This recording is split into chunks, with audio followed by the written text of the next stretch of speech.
Paramashivoham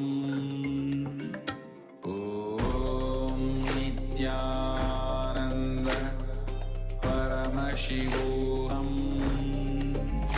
Om Nithyananda Paramashivoham Om Nithyananda Paramashivoham Om Nithyananda Paramashivoham Om Nithyananda Paramashivoham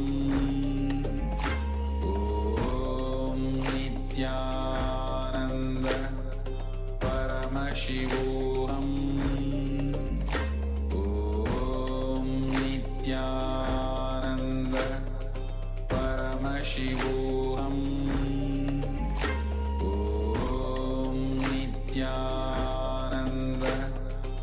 Paramashivoham Om Nithyananda Paramashivoham Om Nithyananda Paramashivoham Om Nithyananda Paramashivoham Om Nithyananda Paramashivoham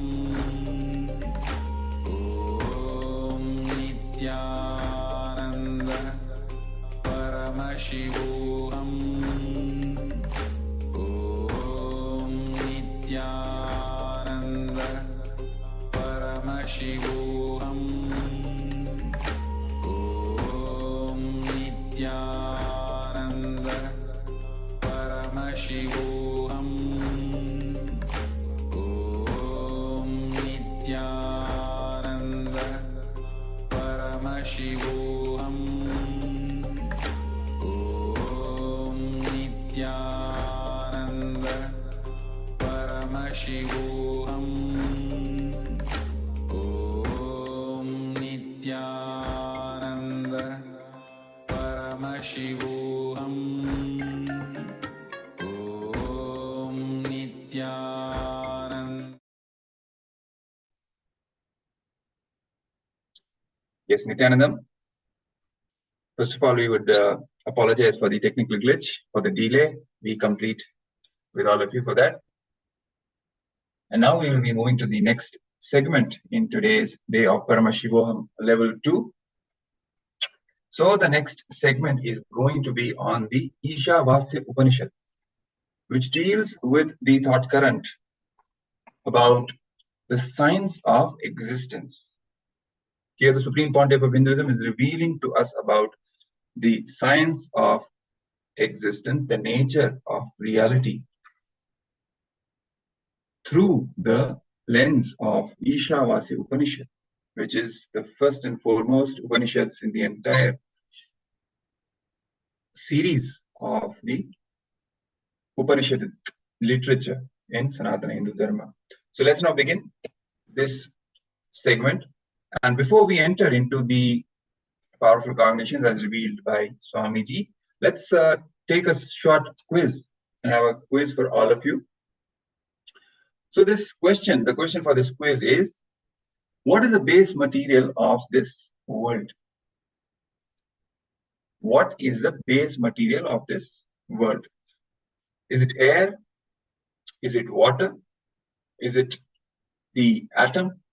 Is it the molecule? Is it the 5 elements? Is it the earth? What else? So you can try and think of the answer to this question, and you can even post in the chat window or in the comment section. So let's see what all you have to say about this. What is the base material of this world? What, according to you, is the base material, the fundamental material from which the whole world is made? So based on whatever you know, you can post your answers. Let's see, let's have a discussion, and then we will enter into the what Swamiji has to reveal here. So you can post in the chat window.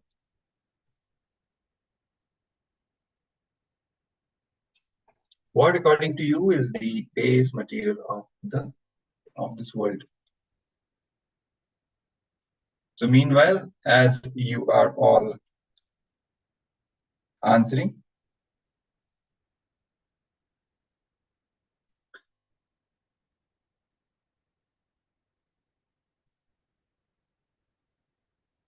we will see what the Supreme Pontiff of Hinduism has to reveal about this. So the question as it was posed is, what is the base material of this world? The answer to this is given in the very first verse of Ishavasya Upanishad. And the first verse of the Ishavasya Upanishad reads as, Ishavasyamidagam sarvam yat kinchit jagatyam jagat tena tyaktena bunjita ma kridah kasya sriddhanam. The translation for it goes as, consciousness enveloped, must this all be? Whatever moving thing there is in the moving world, with this renounced, you may enjoy. Covet not the wealth of anyone at all. I can again repeat the translation. Consciousness enveloped, must this all be? Whatever moving thing there is in the moving world, with this renounced, you may enjoy. Covet not the wealth of anyone at all.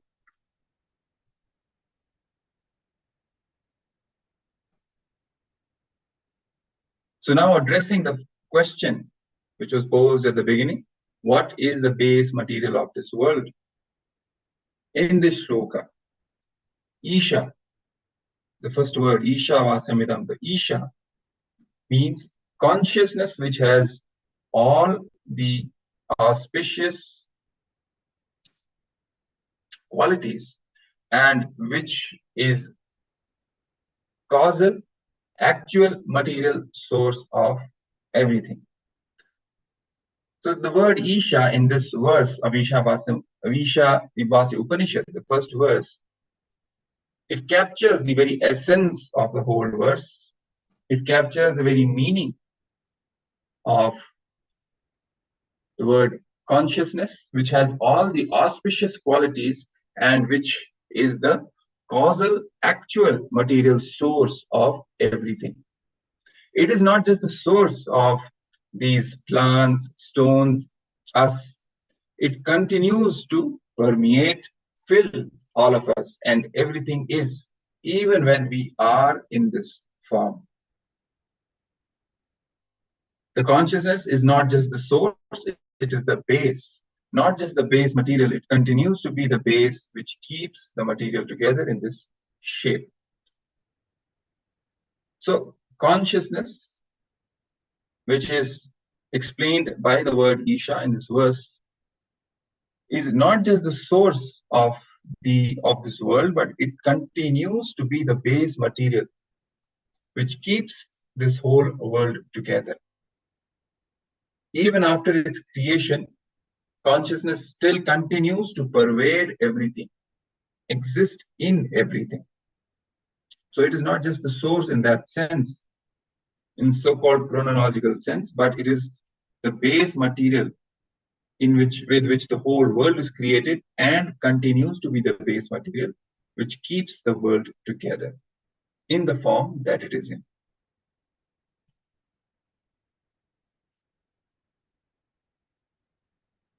That is what the first part of the verse says. Isha Vasyam Idagam Sarvam. This consciousness pervades everything. Yat kimcha jagatyam jagat. Now what that means? Whatever you think as moving in ever-moving world means moving change is your perception and factual.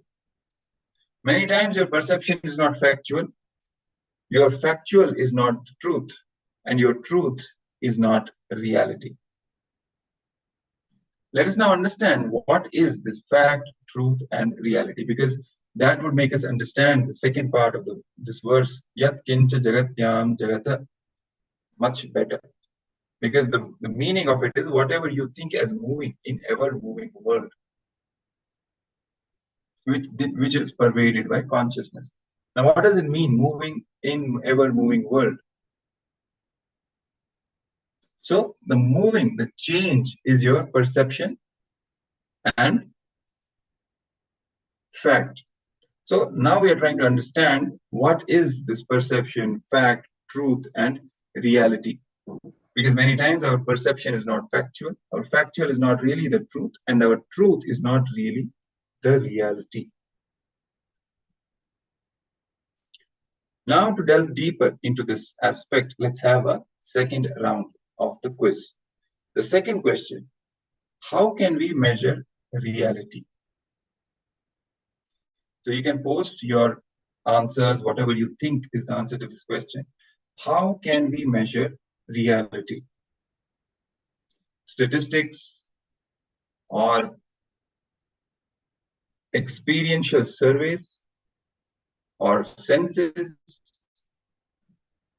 sensors, scientific instruments?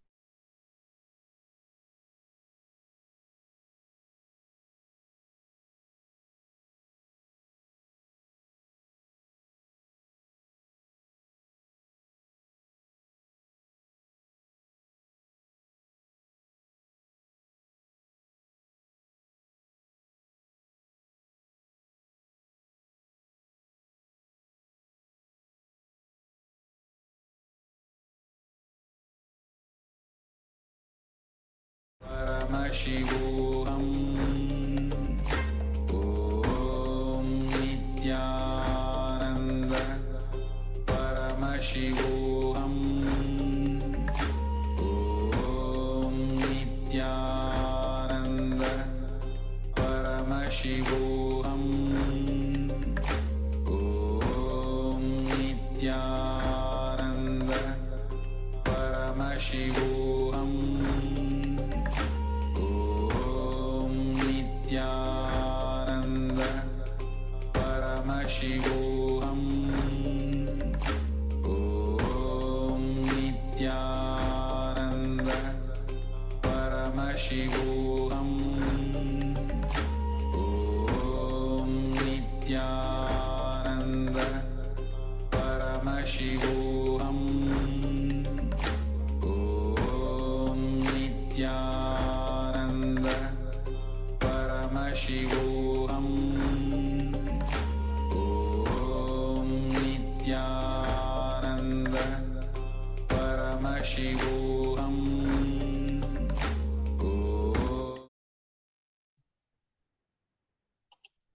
Sorry for the technical glitch. So as we were speaking, the second question in the quiz: how can we measure reality? So we may think of various options of how we can measure the reality as we perceive it. Maybe statistics, maybe through experiential surveys, through sensors, through scientific instruments, taking measurement and directly capturing the temperature, pressure, and all this data, humidity, then comparing it with the existing data.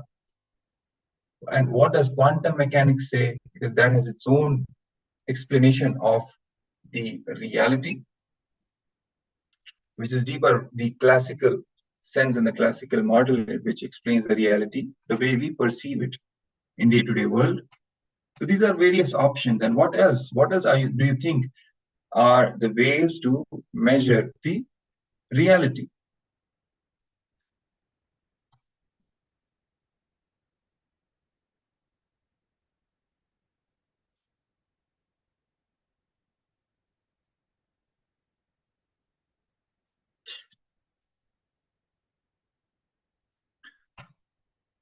So to understand this better, let's try to understand the basic definitions of what is perception, what is fact, what is truth, and what is reality, so that we know what is the difference between these four. So to start with, what is perception? Perception, which is your senses operating within the limits of time and space. This is the definition of perception. Now, fact.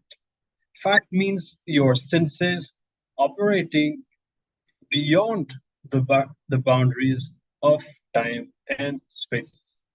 This is the definition of fact. Now, truth means your perception is transformed by the perceived, by what you perceive. Now, because it is too huge, too vast, the time and space itself are transforming. So this is the definition of truth. Now, reality means perception beyond the boundaries of perception and time and space itself. So here we have the four definitions of perception, fact, truth, reality, and how it relates to the time and space. So with these four definitions, we can clearly understand that our perception is not competent to show us the reality as it is. Now, all confusions in the world is the fight between these four: perception, fact, truth, and reality. This fight between these four is the source of absolutely all confusion. Now, whether it is in the field of religion, or the field of science, spirituality, logic, law, mathematics, or in any field, any sort of conflict or confusion between any of these is just happening because of a fight at the level of these four. So, perception, let's take an example. Perception may be Earth is flat and the sun goes around the Earth. This is perception. So the Earth is flat, we can perceive it as flat, but nobody can perceive it as round, and the sun goes around the Earth. This is the level of perception. Now, fact, Earth is not flat, it is round, and the Earth only is going around the sun. This is a fact. Now, at the level of truth, the Earth is not exactly round and the sun is going around the Earth. This is actually the truth. And in reality, how the Earth looks, no description is possible, and see it as it is, see it from Google Map, and Earth and the sun both are actually going around each other. So this example is has actually many dimensions. On one side, some of you might wonder, at the level of truth, have said that the Earth is not exactly round and the sun is going around the Earth. I think that's another topic for another day, but that is the truth. And at the level of reality, we understand that it is even larger than we can comprehend. So this example illustrates very well this difference between the perception, the fact, the truth, and reality. Now, life is all about evolving your cognition from perception to fact, then from fact to truth, and finally from truth to reality. That's all life is about. Bliss, love, renunciation, devotion, yoga, all these are just side effects, but the core, the main axis of life is to evolve our cognition from perception to fact, to truth, and to finally cognize reality as it is. So at whichever level we are right now, many of the cognitions that we carry and many of the conclusions that we have arrived at about ourselves, about life, about God, about everything, are not based on reality. They are based on either perception, fact, or truth. But here, what we are doing is to evolve them to cognize reality as it is. When your perception evolves to fact one level higher, you may suddenly become meditative and yogic, loving, blissful, So even moving just to the first level, to the level of fact, tremendously transforms us, and it has a lot of benefits. Many of you might have been wondering, why do we need to learn all of this? But there is a direct, immediate benefit in our life when we raise our consciousness and when our cognition evolves. It directly brings a lot of benefits. Now, one step further, when we move from fact to truth, then we suddenly become active and even more loving, even more blissful, and we lose our cunningness. And that is something which is very important, because ultimately by now, I'm sure you all would have understood how our mind very cunningly tricks us continuously into all these thought patterns and all these cognitions. Ultimately, all this is just the cunning play of our mind. And when our perception evolves from fact to truth, when our cognition evolves to the level of truth, then we lose even that. Now, a quick quiz, and then we'll be moving on to a short video from Swamiji. Now, how would you apply this knowledge of fact versus truth to measure reality? What does this translate into? What kind of a sensing equipment is ideal for that? I repeat, how would you apply this knowledge of fact versus truth to measure reality? And what does this translate into? What kind of a sensing equipment is ideal for this? You can all contemplate on this question, and you will all be gaining light into this as we watch a short clip from the Supreme Pontiff of Hinduism on this topic.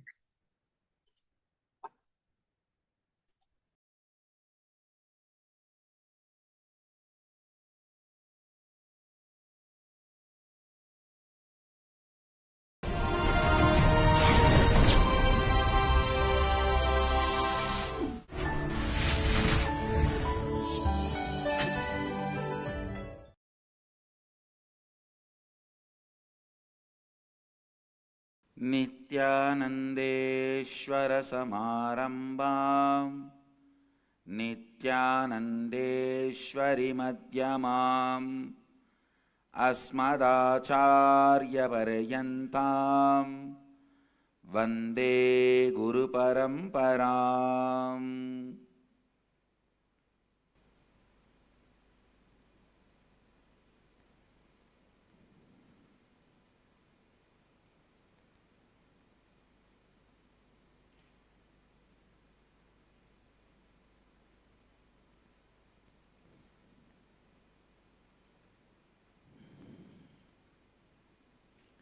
I welcome all of you with my love and respects. I welcome all the devotees, disciples, Samajis, Satsangis, Sri Mahants, Tanedar, Kotaris, owners of Sarvanyapita, and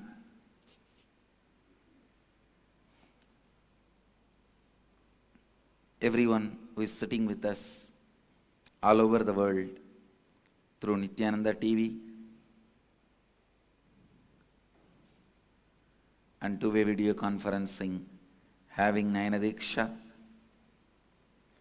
I welcome all of you with my love and respects.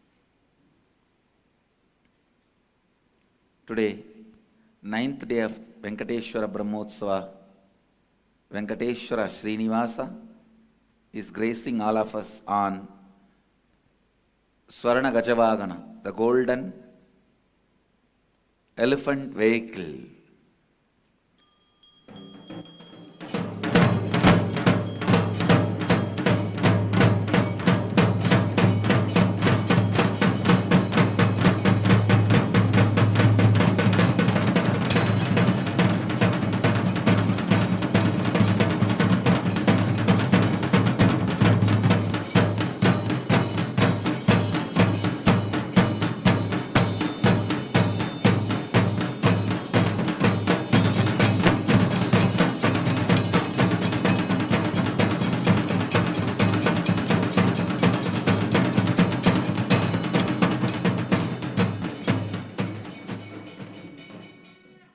Before proceeding into the satsang,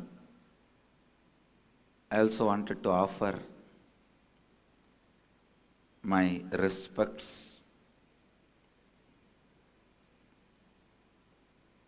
and humble pranams to Paramapuಜ್ಯ Sri Dayananda Saraswati Swamiji. He entered into Mahasamadhi yesterday night. Yesterday night he left the body. It's a great loss for Hinduism.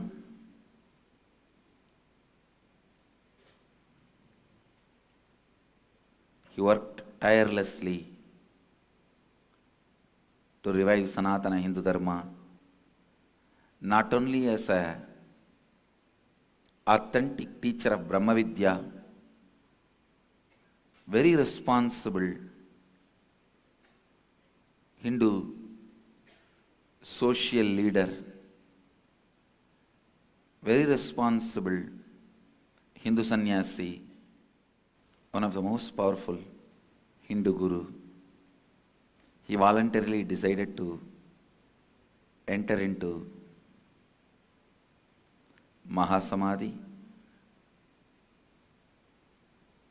and left the body yesterday night. Me personally and on behalf of the whole Nithyananda Sangha, I offer my humble respects at his feet. He will continue to be available to guide everyone.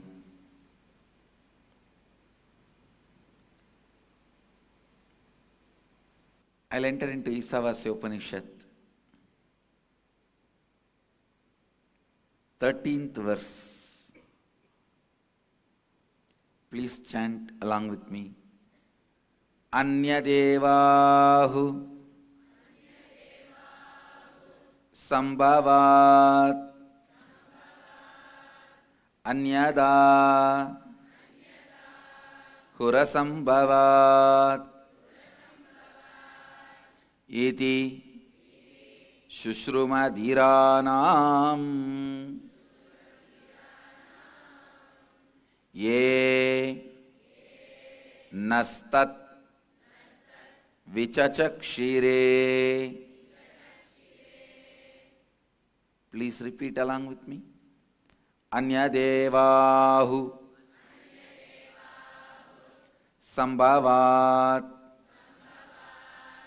Anyada Hurasambhavat Iti Shushruma Dhiranam Enastat Vichachakshire.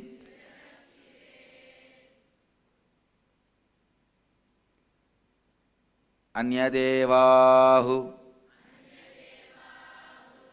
Sambhavat Anyata Hurasambhavat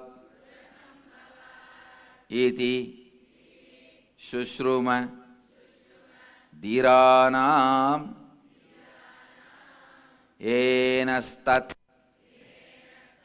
Vichachakshire. The translation goes, it is said that from the worship of the imperishable consciousness, the cause of manifestation, Sambhavat, certainly a different result is attained. And it is said that from the worship of the manifested, perishable entities, Asambhavat, such gods, spirits, ancestors, a very different result is attained. Thus we have heard the revelation from those wise beings who explained that absolute principle to us. I'll repeat once more. It is said that from the worship of the imperishable consciousness, the cause of manifestation, certainly a different result is attained. And it is said that from the worship of the manifested, perishable entities, such as gods, spirits, ancestors, a very different result is attained. Thus we have heard from those wise beings who explained that absolute principle to us. Listen. What should be your goal?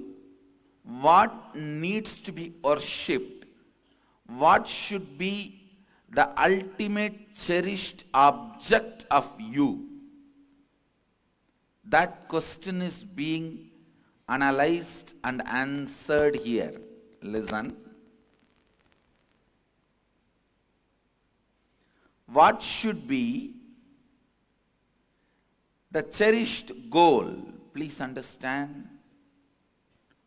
Whatever you cherish as goal is only worshipped by you. Worship does not mean the few minutes you bow down or a aarti you show or a food you offer. Worship means what you constantly remember as highest possibility for you. What you constantly remember as completion of you. What you constantly remember as possibility of you. If you think money will bring fulfillment to you, money fulfills you, naturally money is only worshipped by you. Even if you worship any god in any form, you are only worshipping for the sake of money. So, money is only worshipped in this form. If you are worshipping Lakshmi for the sake of money, you are actually worshipping only money, not Lakshmi. Lakshmi is only, as long as she is the embodiment of money. Suddenly if Lakshmi decides, I am not going to disperse money to people who call upon me, you will stop worshipping. So understand,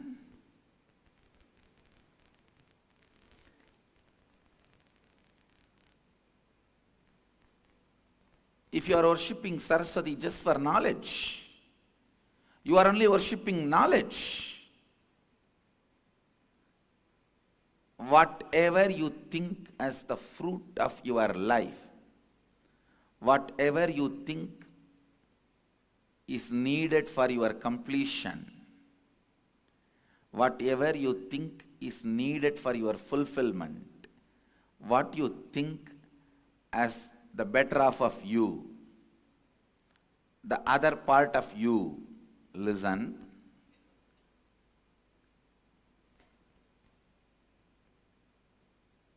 In one of his teachings, Ramana Maharshi says very clearly,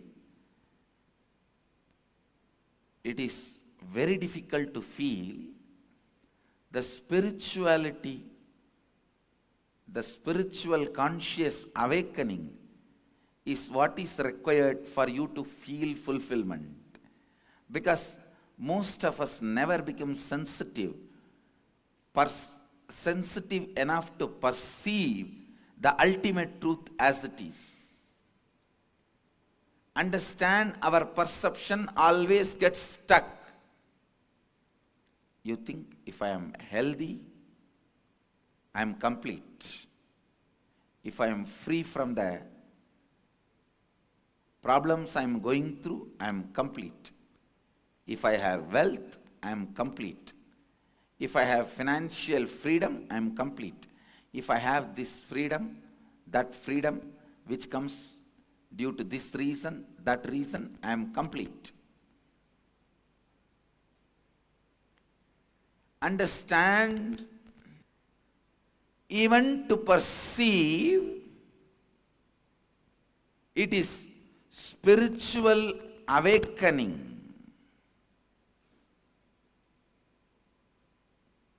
Which is needed for your completion, happens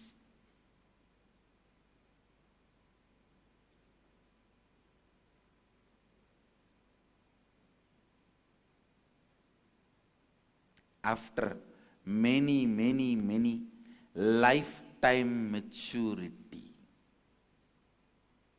Please understand,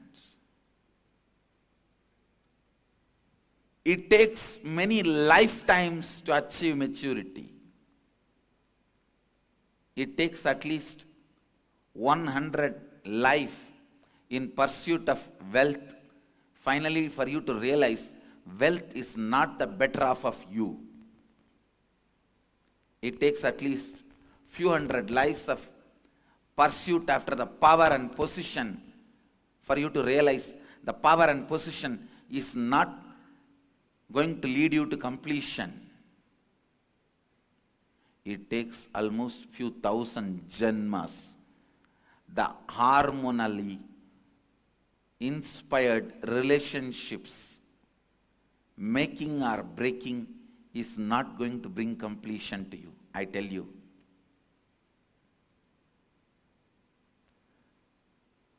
Somebody asked me recently, why do you give brahmachari diksha, krama brahmachari diksha to the Gurukul kids, small boys, small girls? I tell them, I am just discovering, trying to find out how many matured souls I have. Please understand, when your body gets filled with hormone, but your mind is stable, not being deviated by the pressure of the hormone to make any decision or to run behind any relationship, it means you are a matured soul.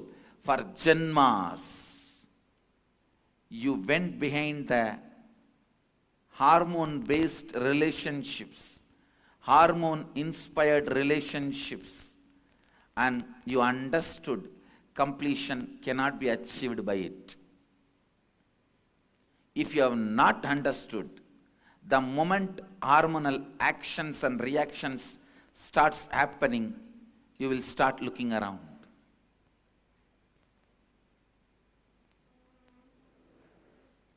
And I am not saying you are not supposed to look around or you are supposed to look around. It's up to you.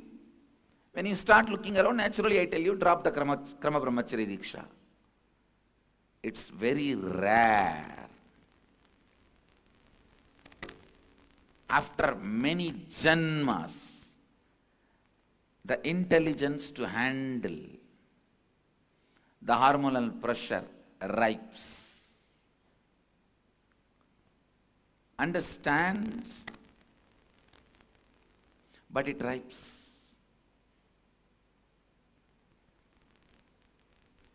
If you are running behind lust, you may worship any god, but you are worshipping for the sake of lust. So that god is worshipped only for you to have the fulfillment of your lust. You only see him as the fulfillment of your lust, nothing other than that. So whatever you cherish inside your deep heart, the deep corner of your heart, as fulfillment, if you are given everything available in the planet Earth, how you will spend your next 1 week?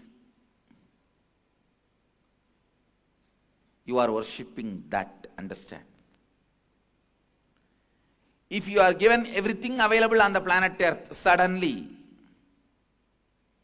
how you will plan to spend your next week? That is what you are craving for.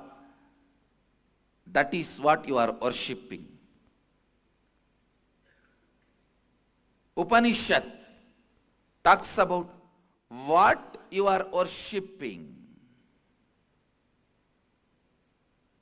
and where it leads you in this verse. Please understand, if you are worshipping wealth, wherever you are, you will only be tortured by greed.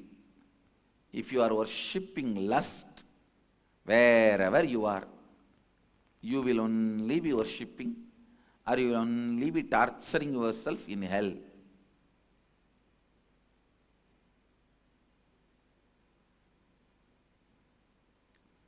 Because lust happens out of a deep, incomplete pattern that it is not going to be given to you. Please understand. Even before it starts, it convinces you it is not going to be given to you. So how many ever forms it is given, you are only going to be looking at the side where you are not given and confirm to yourself that you have not been given. Self-destructive mechanism. Self-destructive mechanism. Understand what is it you are looking in your life. What is it you feel as the goal of your life? What is it that you strongly believe will fulfill your life? That is what you are worshipping.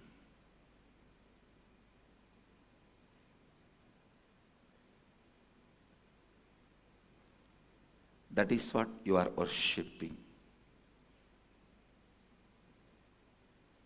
Upanishad very clearly declares, whatever you worship, you will attain that. Whatever you worship, you will attain that. Upanishad is not judging you here. It is not saying you should not be worshipping something lower, you should be only worshipping something higher. No. Upanishad is not talking about that. It's only reminding you the highest law of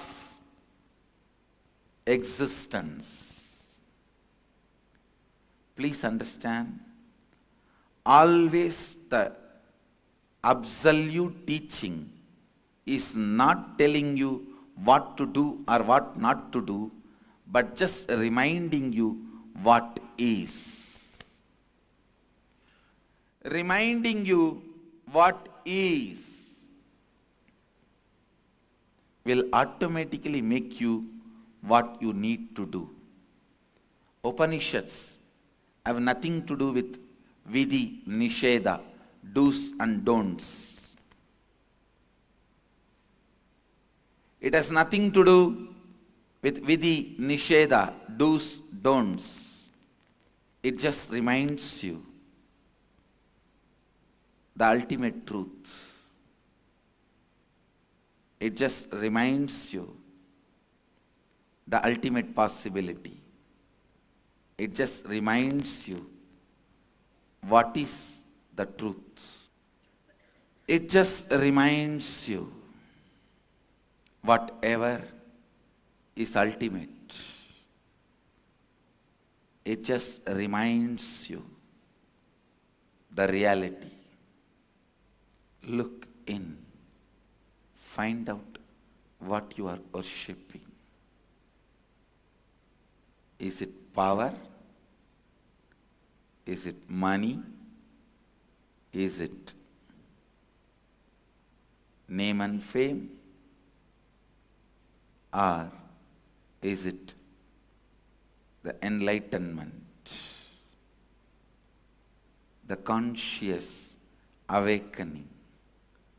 Look in and find out what are you worshipping. Look in and realize what are you worshipping. Please understand.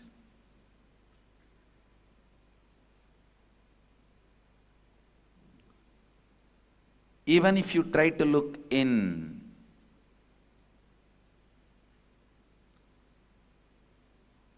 find out what are you worshipping. Even if you look in, see what are you worshipping. Even if you look in, try to feel what are you worshipping.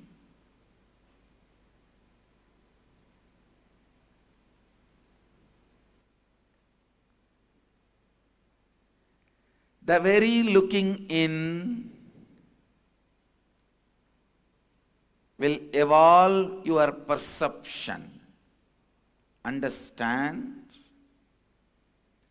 Evolving the perception. Evolving the perception is all this verse expects to cause in you. Evolving your perception.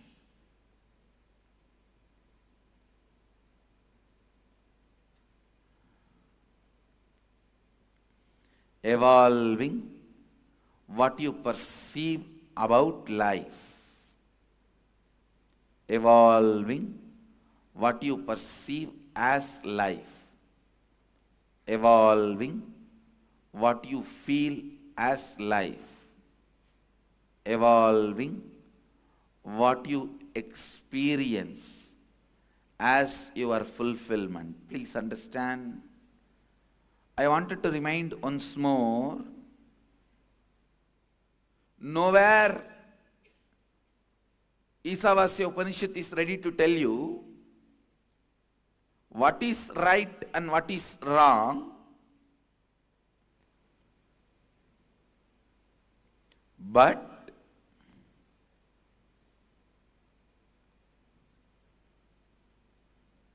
it very clearly reminds you about the truth. About the truth.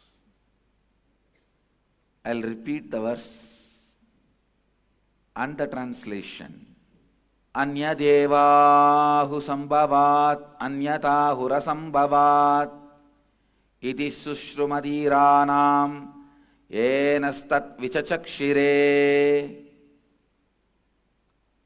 The translation. It is said that from the worship of the imperishable consciousness, the cause of manifestation, certainly a different result is attained. And it is said that from the worship of the manifested, perishable entities, such gods, spirits, ancestors, a very different result is attained. Thus we have heard from those wise beings who explained that absolute principle to us. That is why I always insist on expanding the perception. Please understand.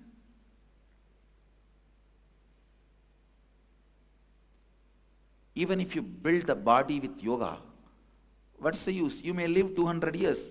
There are monkeys living 500 years. There are tortoises living 600 years. There are trees living 1000 years. What's the use of it?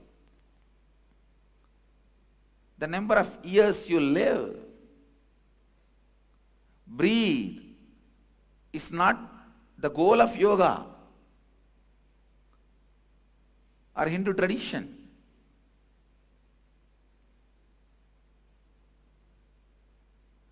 Purification of perception,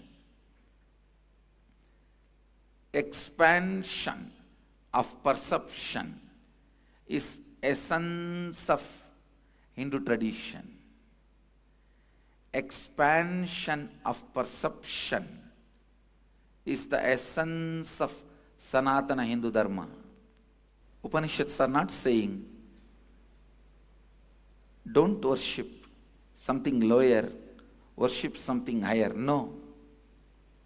They are not saying do's and don'ts. That's the job of Smriti.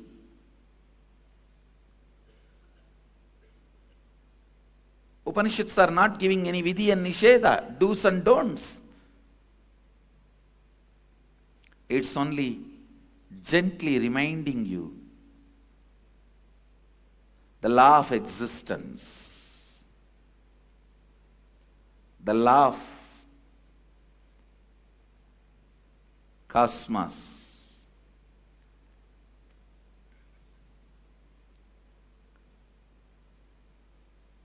It is said that from the worship of the imperishable consciousness, the cause of manifestation, certainly a different result is attained, and it is that from the worship of the manifested perishable entities, a very different result is attained. Thus we have heard from those wise beings who explained that absolute principle to us. Expansion of the perception. Yoga strengthens your body. Completion expands your perception. That is why I insist on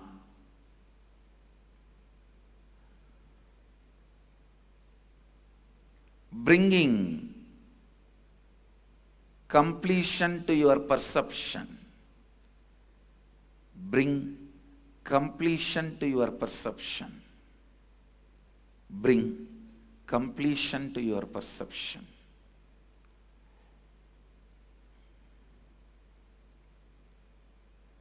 More and more you complete all the incompletions, the more and more your perception will expand. The perception expands with your incompletions melting down. With that, the Kundalini awakening and the enlightenment, or whatever, the powers expressed because of enlightenment. Please understand, all the powers are flavors of enlightenment. All the powers are flavors of enlightenment. Awaken the conscious fulfillment.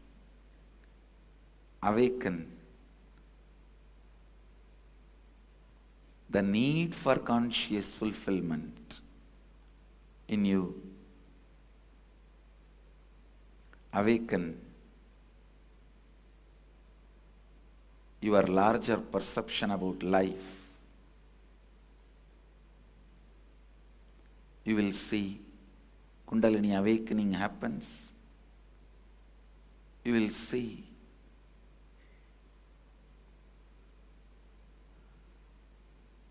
life is celebrated. You will see enlightenment becomes your reality. You will see clearly.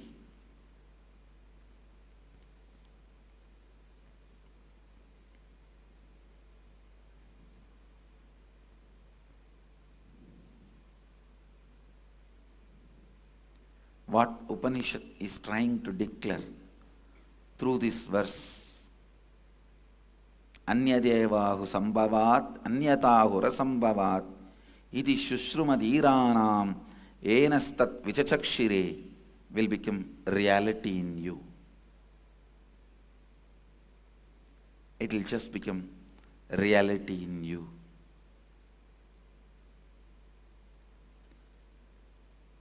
Every process I do, whether it is Shivoham process or completion process or inner awakening, every process I do is just to make this experience as reality in you.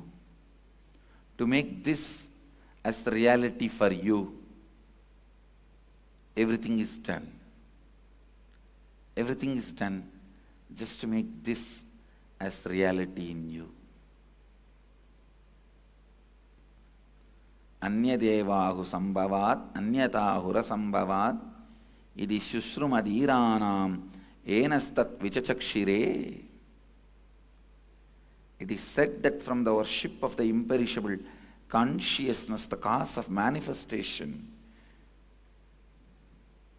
certainly a different result is attained. And it is said that from the worship of the manifested perishable entities, such gods, spirits, ancestors, a very different result is attained. Thus we have heard from those wise beings who explained that absolute principle to us. Make this as your experience. Make this as your reality. Make this as part of you. Make this as you. This is the nectar, the Amrita. Actually, exactly this is what has happened in everyone in Kumbh Mela. Now I can see how the perception of people expanded. The perception about themselves or perception about others or perception, how it changed. Perception about the reality of life. Anyadeva hurasambhavat.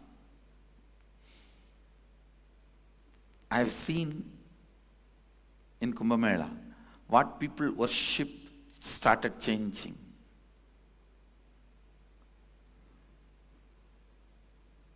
Their greed started losing power over them. Seeking started taking over them. Happening that can give perceptual change is Kumbh Mela. The place that can give perceptual change is Varanasi. The person who can give that perceptual change is an incarnation.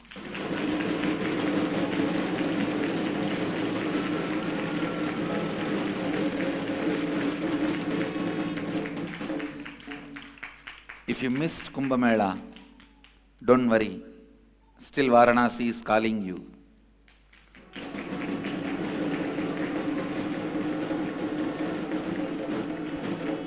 Still an incarnation is calling you.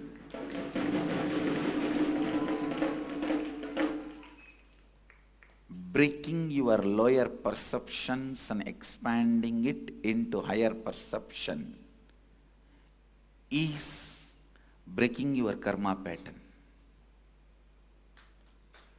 Breaking your lower perceptions and making it into a higher perception is breaking your karma pattern.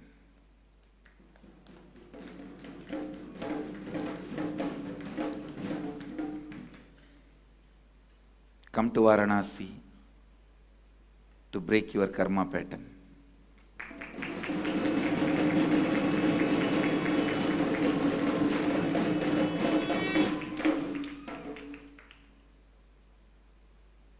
Inner awakening expands your perception.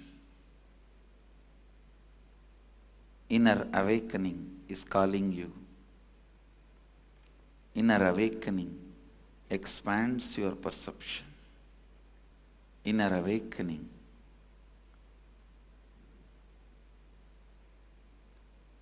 destroys all your smaller perceptions, makes you manifest the higher perceptions. Naturally, you start cherishing, worshipping the imperishable consciousness, not the perishable entities. Imperishable consciousness, not the perishable entities. So with this, I bless you all. Let you all radiate with integrity, authenticity, responsibility, enriching, causing, living Advaita, the eternal bliss, Nithyananda. Thank you. Be blissful. Nithyananda Dhyanapītam, Nithyananda Nagar, off Mysore Road, Bidadi, Bengaluru. Phone 08027279999. www.nithyananda.org, www.youtube.com/Life Bliss Foundation.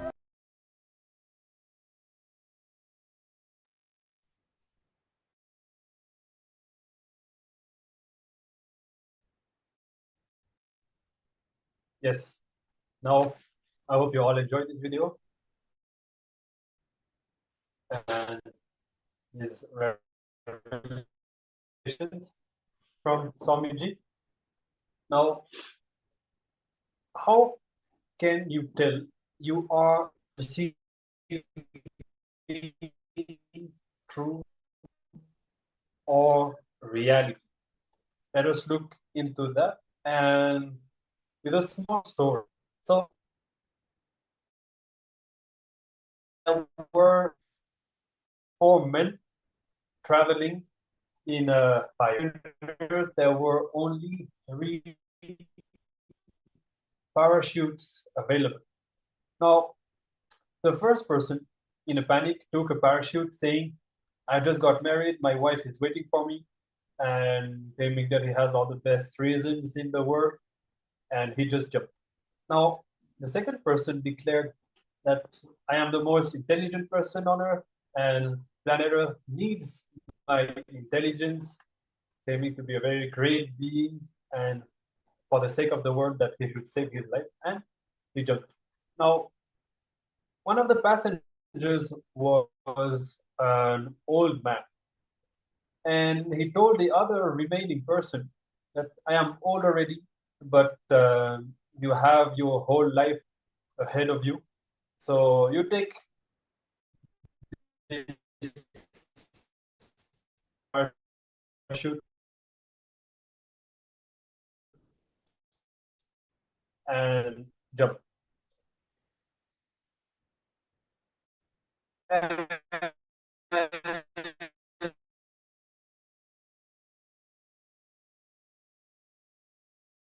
Off with my backpack. As you understood, the guy who was claiming to be the smartest person in the world and who thought that he was jumping very well equipped with a parachute, just grabbed a backpack, and you can imagine what his end would have been. So this is just a small story shared by Swamiji in some of the programs that shows us and that illustrates how our perception can be deceiving. So with this funny story, now we'll be concluding this session and moving on with another round of the power manifestation, and we are going to be experimenting with the powers of levitation and third eye once again. Yes. So let's now get ready for another power manifestation round. Today we are manifesting the power of levitation. Power of levitation is the power we manifest when we move more towards the subtler and subtler level of our existence, more to the higher and higher frequencies. The more gross our existence becomes, the more we are pulled down, the more gravitational effect acts on us. And more we, with a cognition that we are consciousness, not the body and the mind, we start manifesting this power of levitation, which is the upward acting force on us. So let's now get ready to manifest this power of levitation, which we are being initiated into by the Supreme Pontiff of Hinduism. So it's just a matter of time that we start ferociously manifesting this power and even physically experiencing levitation in our system. Before entering into the power manifestation round, let's quickly go through the pramanas for this power. The Shastra Pramana comes from the Vijnana Bhairava Tantra, the 82nd Sutra and 57th Dharana. The shloka says, Asane Shayane Sthitva Nirabdharam Vibhavayan Swadeham Manasi Kshine. Shanada Chinasayo Bhavet. Translation: being situated on a comfortable seat or on a bed, firmly cognize that your own body is without any support or base from anywhere. It is resting on nothing.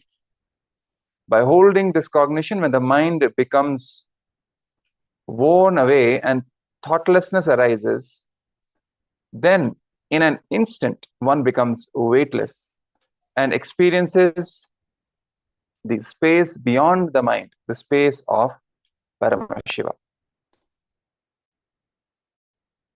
So this Shastra Pramana actually describes how to manifest the power of levitation, what is the science behind the power of levitation, how it actually manifests. And it is directly revealed by Paramashiva to Devi, to Paramashiva Shakti in the Vijnana Bhairava Tantra. Now, next comes the Apta Pramana, which is the evidence from the experience of the earlier enlightened masters, sages, incarnations. And in this case, we are going to take the direct experience from the life of Kinaram Baba, who was a great enlightened saint.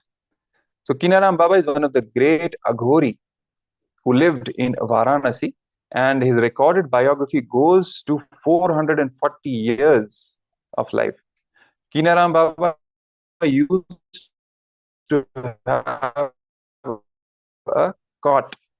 So he's somebody, he will just tap the card and it will fly. It will fly wherever he wants to go, and he will go and bless people, and he will come back using the physical body. Using the physical body, he would travel. Some legend we are talking about. It's a very recent history. It's one of the famous and popular enlightened masters who lived in Varanasi, a great Aghori from the Sampradaya. And he manifested this power whenever he used to go to any of his devotees to bless them. Simply used to sit on that cot, tap from the life of the enlightened master Kinaram Baba. Now comes the Atma Pramana, from the life of the Supreme Pontiff of Hinduism, his own personal experience. So Swamiji says, once Raghupati Yogi, his yoga guru, after making me master the science of levitation, he used to take me everywhere, wherever he goes, and do this small power manifestations. He will put some 4 bed and he will make me sit on that and then ask me to inhale. And once I inhaled and locked the floating, he will pull all the beds and I'll be floating there maybe for half an hour. He wants me to sit down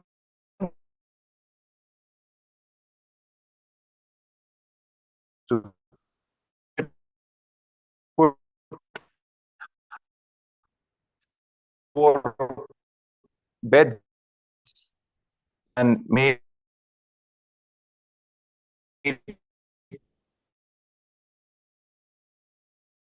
the Supreme Pontiff of Hinduism sit on that.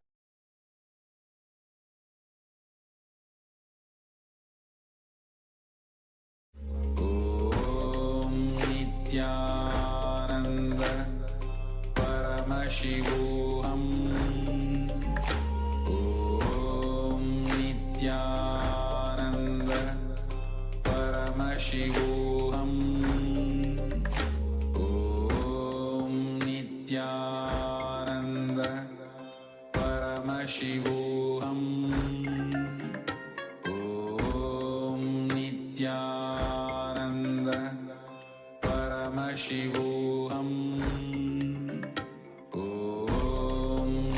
Nithyananda Paramashivoham Om Nithyananda Paramashivoham Om Nithyananda Paramashivoham Om Nithyananda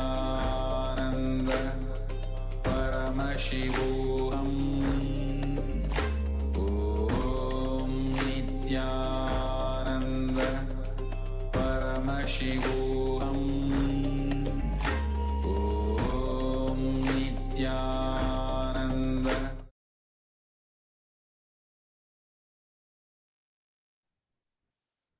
Yes, we apologize for the technical glitch. So as we were going through the Atma Pramana from the experience of the Supreme Pontiff of Hinduism himself, when he himself manifested the power of levitation, and now he is initiating all of us to experience the same, manifest the same power of levitation. So let's now enter into the power manifestation round. We'll be having 2 rounds of power manifestation. The first will be the blind, and then in the second round we will be doing the levitation. So let's now prepare for the first round, in which we will be projecting a color on the screen for all of you. The screen will be filled with a particular color, and just through the power of the third eye you have to recognize what the color is, what is being projected on the screen. So let's all get ready for this.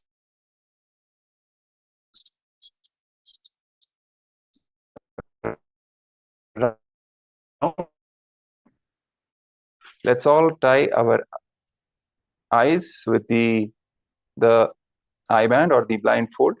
It should be complete pitch dark in front of the 2 physical eyes. We are not going to use our 2 eyes to see what has been projected on the screen.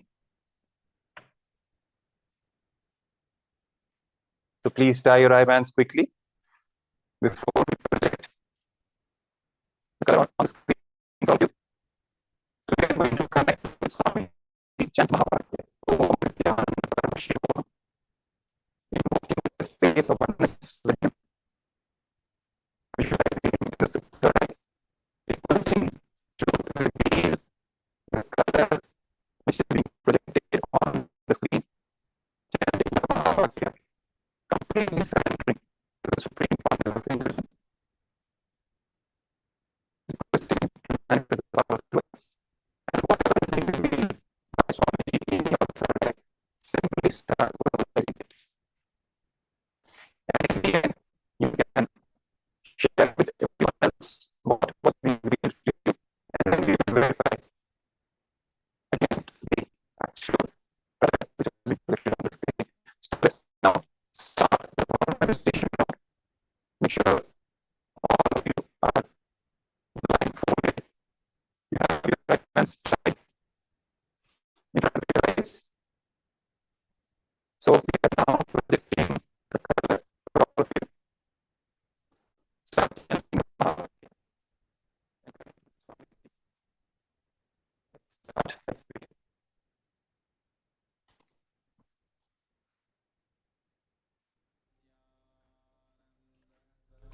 Paramashivoham Om Nithyananda Paramashivoham Om Nithyananda Paramashivoham Om Nithyananda Paramashivoham Om Nithyananda Paramashivoham Om Nithyananda Paramashivoham Om Nithyananda Paramashivoham Om Nithyananda Paramashivoham Om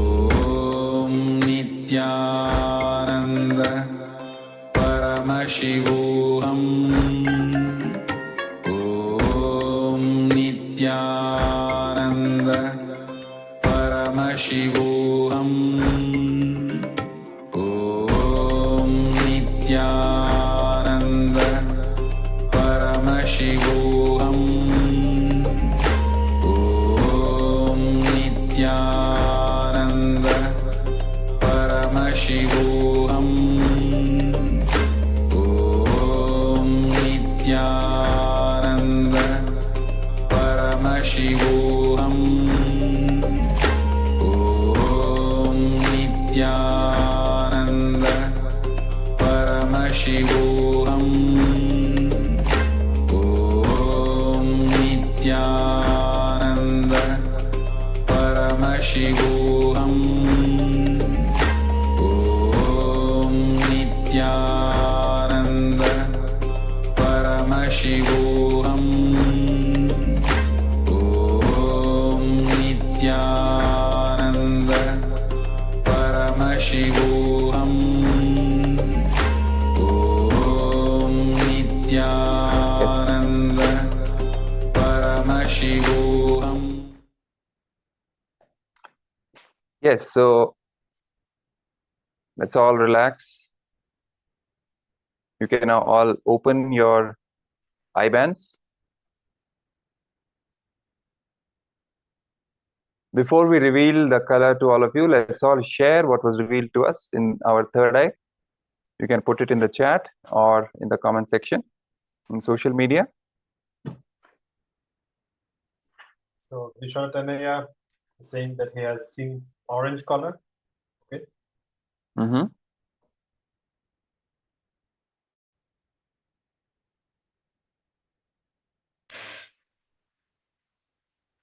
Yes, please continue to share what was revealed in the third eye to all of you.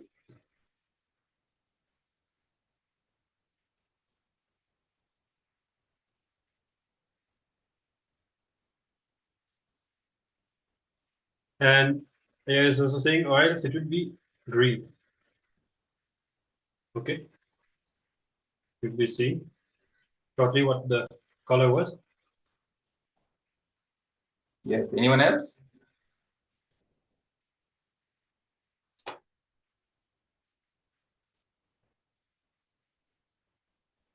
Okay.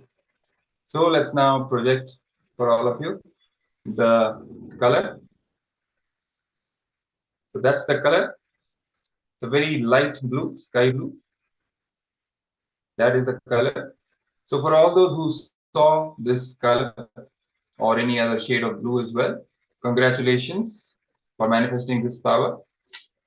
Even for others, just enjoying this phase of oneness and whatever Swamiji revealed ultimately came directly from him. Just enjoying it, surrendering it back at his feet, feeling gratitude that we got an opportunity to manifest oneness. Let's all continue to manifest this power, and we go on now, move on to the round, the second part of this round of power manifestation, which is the power of levitation.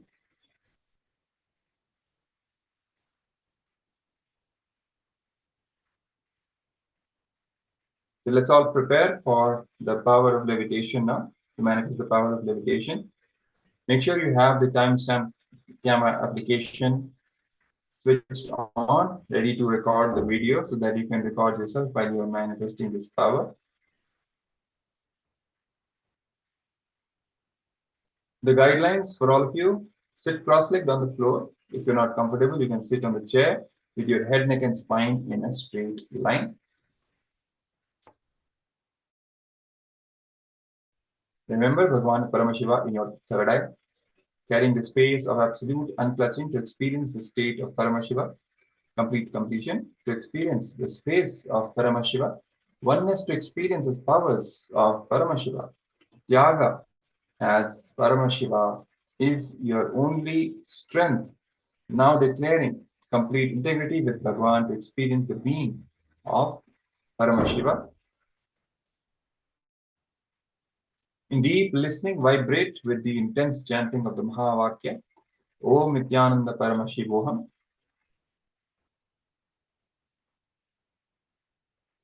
Make sure you switch on the video recording.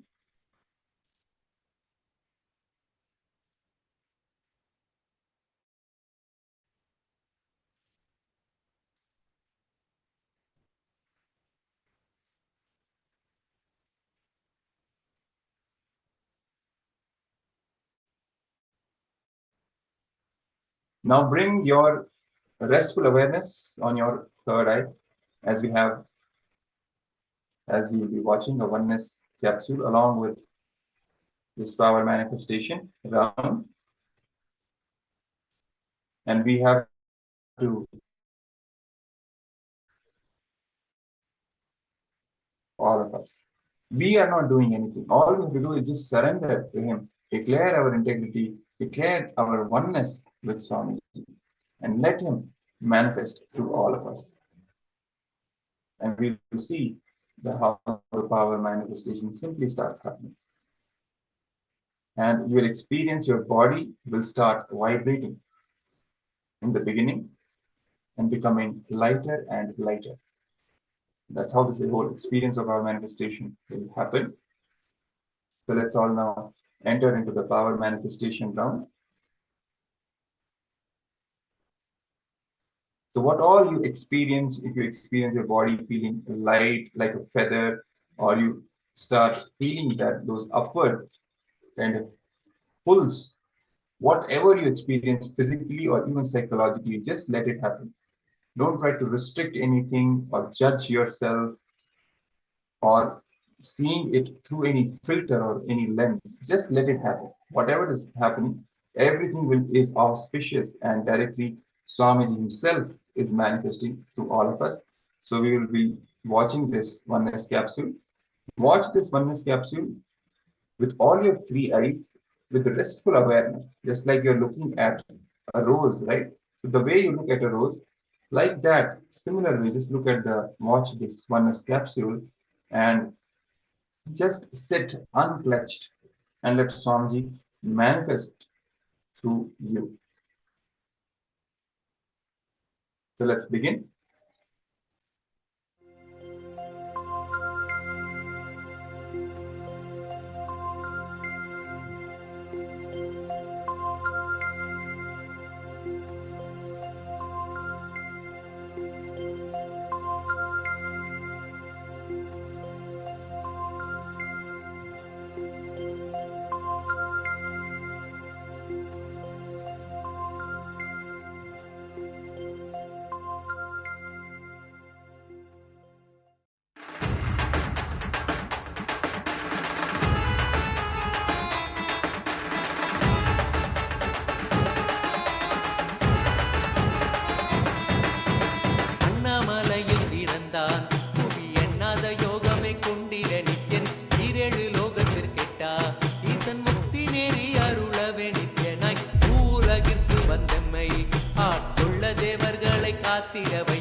அண்ணாமலையில் பிறந்தார்.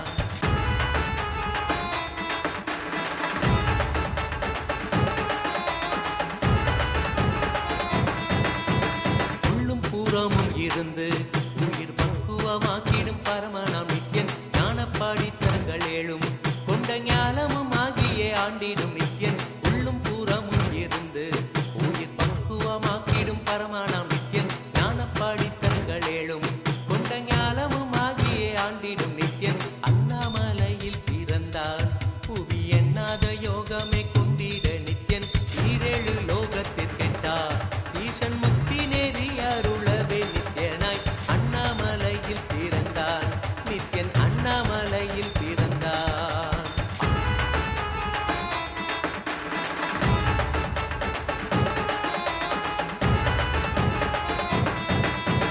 ஆப்த வாக்கியங்களான அருள் கவிதைகள் நித்யனின் மகிமை சொல்லிடும் மகிமை அர்த்தித்த பின்னே சிவசக்தி ஸ்வரூபமாய் தோன்றிடும் நித்யன் ஆப்த வாக்கியங்களான உத்தமன் சொல்லி உண்மை திருத்தாங்கி வாங்கிய மனத்தில் வந்திட்ட துக்கமெல்லாம் போக்கி குறையலாம் களைந்து நிறைவலாம் தந்திட ஓங்கி உலகளந்த உத்தமன் பாதத்தை வருடிய கங்கை வருடிய பூமிக்கு வந்தேன் ஹரித்வாரம் கண்டேன் வாருங்கள்.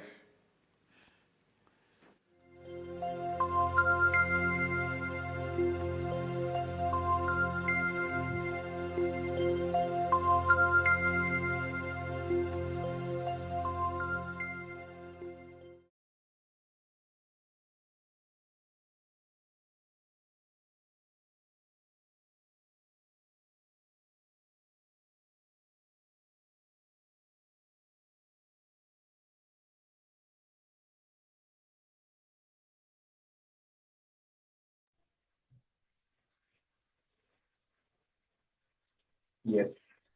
So you may now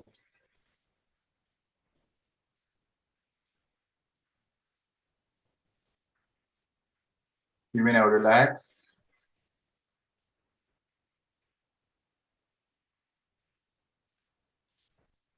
Take a deep breath. If you're still experiencing sensations in your body, let them happen. Enjoy.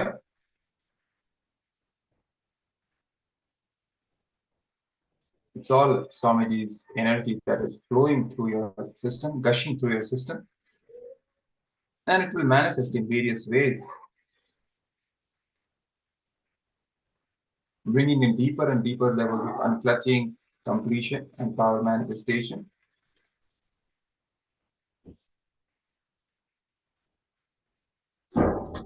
Let your body settle on its own. You can also head over to the social media platforms and share your experience with all the people out there. If you have taken the video, shot the video, you can upload the video as well and enrich other people also to experience the same, to also manifest the powers of Paramashiva by registering for Paramashivoham Level-2 and experiencing the super conscious breakthrough in their own lives. So now we will be moving to the next section of today's series of segments on this day of Paramashivoham. Next section is going to be a Jnana segment, and we will be watching a video in the Supreme Pontiff of Hinduism. We will be sharing the sacred secrets, the highest truths on the topic, awaken the ability to reinvent yourself. How do we awaken the ability to reinvent ourselves? So let's now come to the space of listening, keeping our head, neck, and spine in the straight line, holding that energy that is experienced during our manifestation round. And let's now watch the video. with all your attention. The constant happening of life can be perceived as a constant rebirth or a constant death. If you perceive it as a constant rebirth, you will experience the beauty of life. If you perceive, listen, if you perceive life as a constant rebirth or constant death, both the ways, whatever way you may be perceiving, life is not going to change. Please understand. Reality does not wait for your acceptance. I think I need to give more examples, then you can grasp what I am saying. You can catch what I am saying. Whatever need to be taken away from you, when that is taken away, your hue and cry, non-acceptance, screaming, shouting, cursing, all that will neither stop nor reduce the speed of those things being taken away from you. Same way, whatever need to be showered on you, your blessing, your praising, all those things will not multiply the things which is going to be showered on you. Please listen. Praising God or life or Guru is not to please them but to keep you in a pleasant space. Understand? Be very clear. Praising God or Guru or life is not to please them but for you to be pleasant. Never ever think you can bribe Mahadeva. No. If you are in the mood of praising them, you will be in the pleasant space. That is the result, that is the fruit of praising gods, goddesses, doing Sahasranama, doing Archana, Vandana, Bhajana, Pujana, Seva,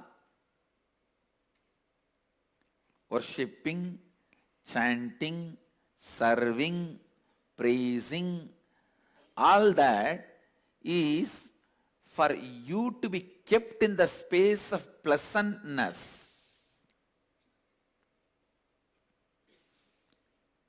Bribing Mahadeva is not possible. Listen, no bribing is going to work. You can't bribe him. You can't bribe him. I want every one of you to do this homework today. Sitting with yourself and seeing what all the aspects of your life you feel you are having rebirths. What all the aspects of your life you are feeling you are dying. Health. Just see and pen down. Do I feel I am reborn constantly or I am dying constantly? After every day, am I feeling I am reborn or am I feeling I am dying? In my relationship with my mother, am I getting reborn every day or am I dying every day? Relationship with my father, am I getting reborn every day or am I dying every day? Relationship with my spouse, am I getting reborn every day or am I dying every day? Please understand, just this simple awareness shift. If you just bring the awareness, the way I am able to move my back, my body movements, am I getting reborn every day in that, or am I dying every day? The way I am able to handle the shocks of life, even if it is a small tremor, am I making that as an earthquake? Or even if it is an earthquake, am I just standing like Pashupatinath?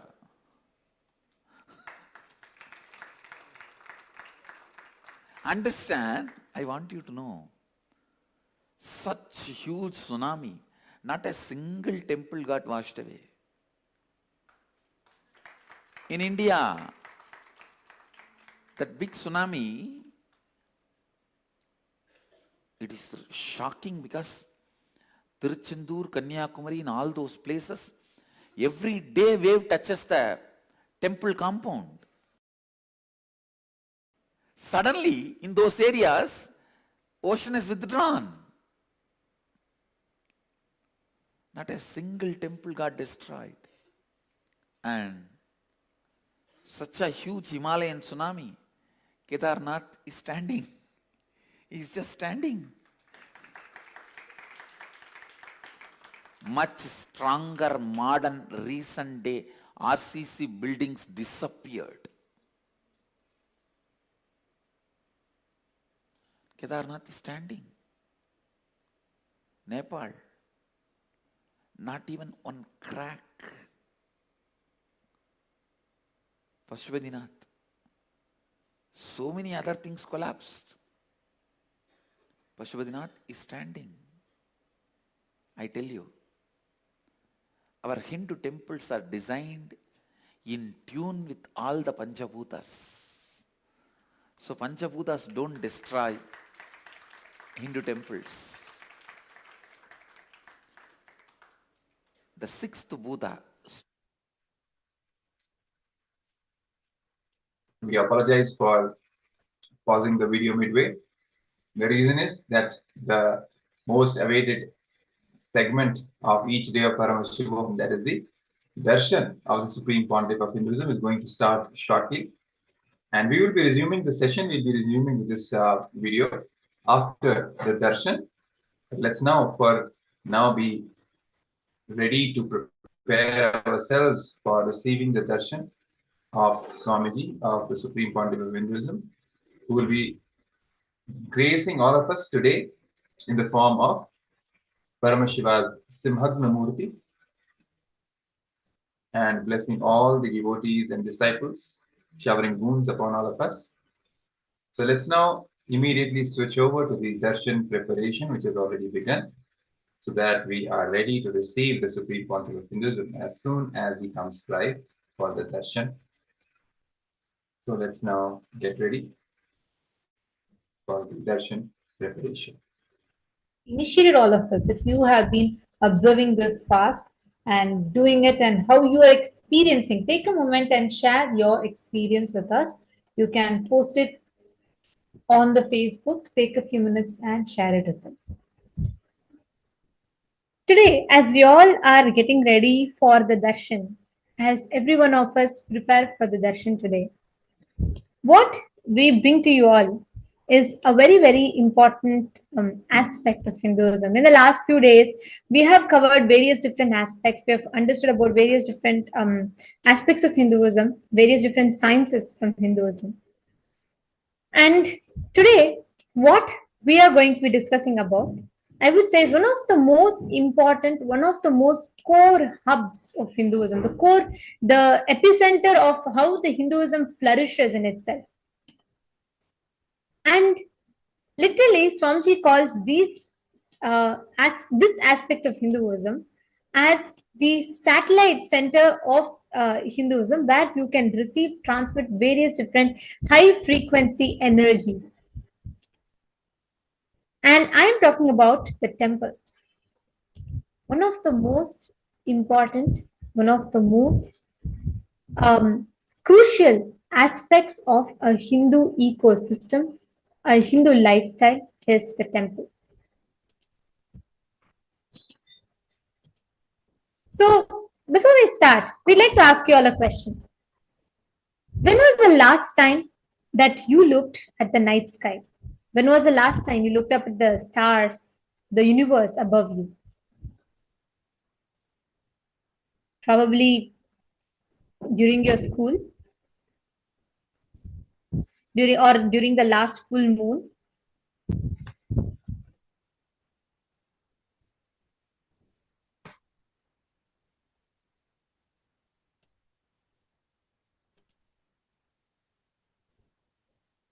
Each time, when was the last time you actually observed the universe around you? When was the last time you actually observed the places around you, observed the nature around you? Take a moment. I request all the participants to please post it here in the chat.